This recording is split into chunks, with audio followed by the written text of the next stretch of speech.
Welcome to Building the Perfect Mind podcast, where we empower individuals from all walks of life to unlock their full potential. Join me on a transformative journey as we explore the intersection of neurology, personal development, and cognitive behavior. Together, we'll discover the inspiration, drive, enthusiasm, and ambition to help you achieve your goals and unleash your inner greatness. From enhancing focus on productivity to cultivating resilience and mental well-being, we'll dive into practical strategies and mindset shifts that foster personal growth and success. Get ready to upgrade your mind and unlock a brighter, more fulfilling future for yourself and the world. Welcome back to our Building the Perfect Mind podcast. If you're new, I'm your host, Hagen Ojukwu, and I'm glad to have you here. Today's podcast episode is Breaking Free from Self-Doubt. How to break free from self-doubt. I would prefer strategies for a confident mind. On building that confident mind, it's imperative, if you ask me, because it helps one build the perfect mind all in general. Many times, self-doubt is a seed. It's a seed that comes from being one who is lost in your worth or in your understanding of yourself. Well, I'm sure you've experienced those nagging thoughts that tell you, that you're not good enough or smart enough, whether at work, in relationships, or just trying to pursue something new. Personally, I, Hagen, I have faced my own moments of crippling self-doubt, especially when I first started this podcast. Yes, especially when I first started this podcast. There was this fear I had, and it made me feel, oh, you're not good enough. You don't know what you're saying. You're not going to get listeners. But one thing that I did was, don't worry, I'll give you that just later. Anywho, the fear that no one would listen was definitely one I had. Or worse, that people would judge me, which was even very crippling. But it was all overwhelming. But through some key strategies, I learned simply to overcome that self-doubt and to build my own confidence.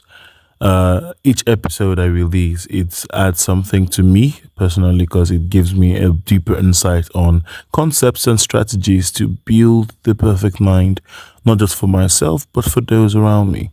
I believe that a built mind resonates in the atmosphere and environment that you are in. So today I'll share this insight, and I believe it will be very, very helpful to you and to me. You learning and you ridding yourself of self-doubt would help me and help the world.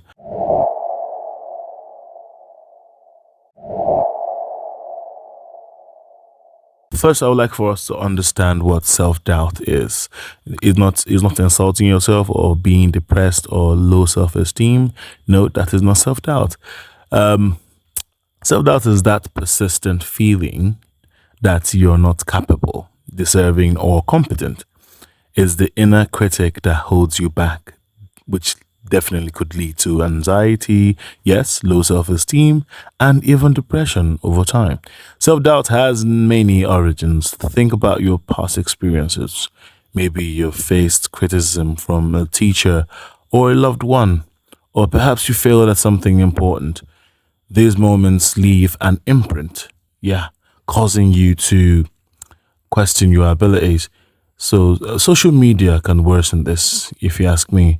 As we constantly compare ourselves to others' highlights reels, that it could be really, really depressing. So you scroll through Instagram or LinkedIn and see everyone succeeding, which fuels that voice in your head saying, you're not good enough. You're not good enough. That voice keeps coming. You're not good enough. You're not worth it. You're broke. You're this. You're that. Perfectionism is one major thing that could also lead to one doubting himself. So self-doubt could also be self-sabotage, because you may want to go after something, but you'd be like, nah, I don't have the apparatus for doing one or two things to get there. I don't have the technique. I don't have technology. I don't have the money for this, for that, for that. Why don't you have them? Why don't you pursue them? See, self doubt could be solved by following and thriving through all those challenging things that make you feel worthless or less. The thing is, when I started my course back in the university on architecture, I was actually very bad at it. If you ask me, very bad at it. I recall my first presentation. I was told to design a bedroom, 3 bedroom bungalow. Yeah, no, 4 bedroom bungalow. Yeah, and I designed everything, and to me it was good. But then again, I still had self doubt because I was like, this is not perfect, but I'll just give this to them, and I believe that it work. You know. So I on my presentation day, I did what I thought was good and what was nice and everything. And I presented that. Yeah, when I got to present, I got to see other people's works. Yes, I will not lie to you. Self doubt came in that day. It came and crippled me. I felt weak. I felt depressed. I felt, oh, why would I do a model that is made out of cardboard sheets and not of the card paper or so? I was so depressed. I will not lie, but then again, I'm glad that God, I would say it's God actually, because he gave me the strength to persevere and present, and I didn't fail. Yeah, I didn't fail. I didn't let the depression get me not to present well, but then again, there's that comparing I did, that comparing, looking at my imperfect work and looking at others' works that may not be perfect to them, but was perfect to me. So perfectionism also comes in line with that comparison. If you're comparing yourself to other people's own level of perfection, you tend not to see your own level of perfection. So when you set impossibly high standards, you're bound to feel inadequate. So you might think, if I don't get this exactly right, I failed, and that's a heavy burden to carry. I believe that we should know what we are to set. Setting SMART goals, smart goals that are achievable but will not leave you depressed if you don't achieve them. But then again, you have to persevere and do that.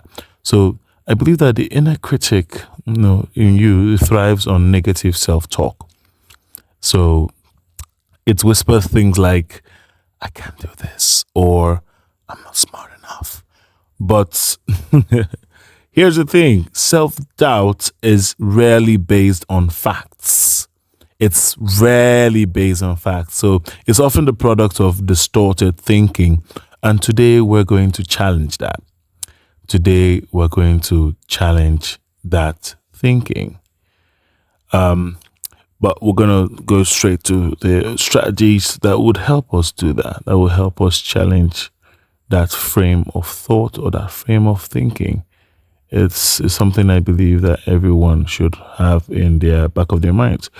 Let's dive right into it. These are strategies to overcome self-doubt. So, yeah. So the key is to train your mind to respond differently when these self-doubt or these thoughts, the self-doubting thoughts arise.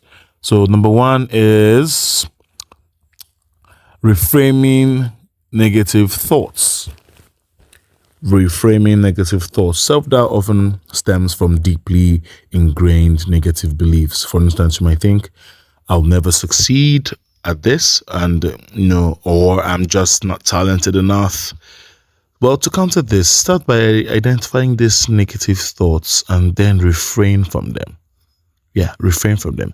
Instead of thinking, I can't do this, replace it with a more balanced perspective like, I may not know how to do this yet, but I can learn. I may not know how to do this yet, but I can learn. But not, I can't do this. No, that is you already creating a wall that limits your thinking or limits your possibilities. So refrain from negative self-thought. So an exercise that helps me is journaling. Yeah, writing down my self-doubting thoughts and then challenging each one. Yeah, for instance, if I'm to think, I always fail. I should list examples of where I've succeeded over time, and basically, I have realized a lot. So over time, notice these negative thoughts aren't rooted in reality. Another strategy is what I always share: mindfulness and self compassion.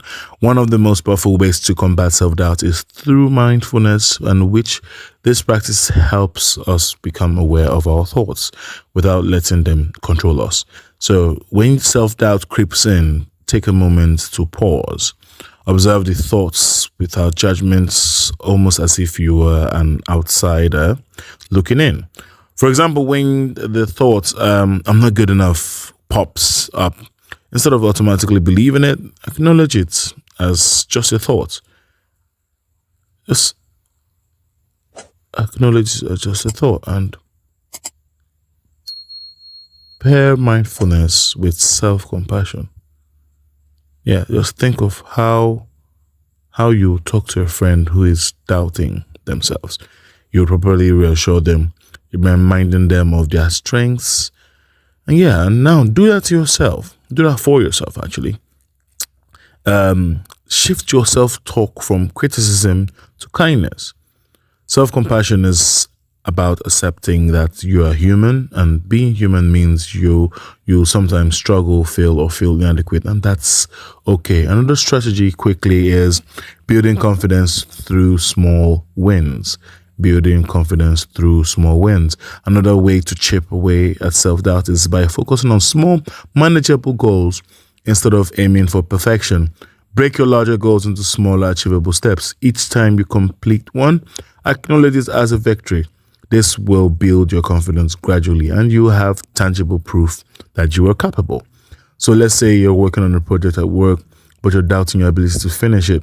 Start by breaking the project into smaller tasks. Celebrate when you complete each one. Over time, these small wins accumulate, and you will feel more empowered to take a bigger challenge. So, the last one of these strategies I'm sharing is to embrace imperfection and failure. Embrace imperfection and failure. One of the most liberating strategies is to embrace imperfection, which I have shared, or which I'm sharing, which I believe if we live in a culture that glorifies success and perfection, but the truth is no one gets it right all the time. Failure is part of the learning process, and it's something we all experience. I was listening to a podcast on the founders, and I listened to the part of Elon Musk, and I learned a lot from that podcast episode, particularly because it taught me something. It made me realize that he has failed a lot. He lost a lot. There has been a lot of losses, And listening to other people, Walt Disney and the rest, there have been a lot of losses, a lot of failures from their part, and they didn't give up. They did not give up. So who am I to give up on myself when I haven't even lost much? So failure is part of the learning process, and it's something that I believe we all experience. So the key is to see failure not as a reflection of your worth, but as a stepping stone towards growth. So think of failure like scientists running experiments. If the experiment fails, they don't say, I'm terrible at science. Nah, they don't do that. They analyze what didn't work, adjust, and try again. You can do the same in your personal and professional life.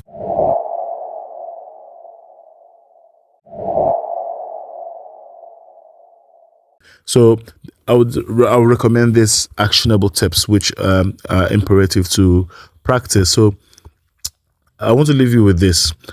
Number one is you have to practice daily affirmations. Daily affirmations. My big sister did this to me, and it has really been helpful. Practice daily affirmations. Create a list of positive affirmations that counter your most common doubts. For example, if you often think I'm not good enough, replace it with I am capable and worthy of success. I am capable and worthy of success. So repeat these affirmations daily, especially during moments of doubt. Challenge negative self-talk. Challenge it. Yeah, just challenge it. So whenever a negative thought arises, don't just accept it. Question it. Ask yourself, is this really true? And what evidence do I have to support or refute this thought? So focus on your strengths. That's the last actionable tip. Focus on your strengths, please. We often fixate on our weaknesses, and that cripples, like I said, it cripples. But spend more time identifying your strengths. Write them down. When self-doubt appears, remind yourself of what you excel at and lean into those strengths. So, quick recap. I would like also know that self-doubt is natural. Everyone goes through it, but it doesn't have to dictate your life. Today, we talked about how mindfulness, reframing negative self-thoughts, building confidence through small wins, and embracing perfection can help you break free from the cycle of self-doubt. So remember, overcoming self-doubt is a journey, not a destination. The key is to consistently practice these strategies and be patient with yourself. So here's my challenge for you. Pick one strategy from today's episode and practice it this week. Pick one strategy. It could be mindfulness. It could be reframing from negative self-thought. Yeah, just practice anyone. Whether it's, it's one day at a time or 2 days at a time, just practice one of each or two, anyone. But just share your experience. Just share your experience on our platforms. If you can, on Spotify, on YouTube. Yeah, share it. Just keep sharing and keep sharing and keep sharing. The thing is, if you don't share, if you don't have an accountability partner on this, it wouldn't help you. So the key is to consistently practice these strategies and be patient with yourself. Be patient with yourself. As I always leave you, please make it a point of duty to reach out to someone, make someone happy, make someone feel loved, compliment their outfit. Yeah, many people do not get that much compliment. You may think some people get that, but say, hey, I like the way you dress. Hey, bro, you look good, man. You look good. Yeah, learn to appreciate those little things and those people around you. Just use this as a medium to do that. And until the next podcast, guys, remain blessed, remain loved, and practice self-development as you can. And let's work towards building the perfect mind by eliminating or dealing with self-doubt. Thank you very much. I remain your humble host, Hagen Ojukwu.